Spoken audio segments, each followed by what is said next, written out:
Well, hi, good morning, everyone. So this morning, I just want to share with you this wonderful little hack that my mom showed me.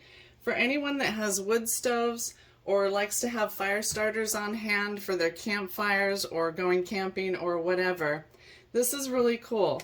So we just took a Folgers coffee can, and it's these plastic cans nowadays. I call them cans, but they're not really cans. It's just a Folgers coffee container. And into it, I fit, I think, 9 toilet paper rolls. So you just slide them in here, and it doesn't matter if they still have a little bit of toilet paper on them or whatever. You just fit them in here tightly. And then every time you clean out your dryer's lint screen, you just pull it out. You clean out the lint like you normally would. And you stuff it into one of these empty toilet paper rolls. And you stuff it down nice and tight. Now I have some extra over here, so I'm just going to finish filling this one.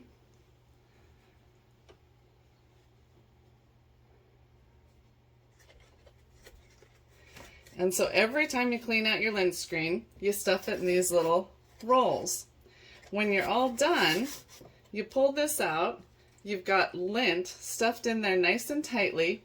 And that is an excellent fire starter. You light the lint and it'll burn for several minutes.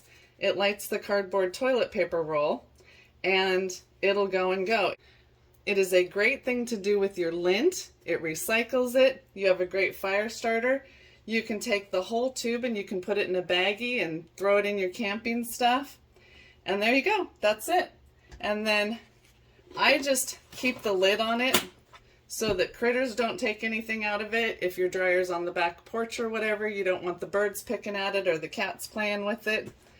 And there you go. Easy as that. That's it for today. And that's my home helpful handy hack with your dryer lint. So I'll see y'all soon. Bye bye for now.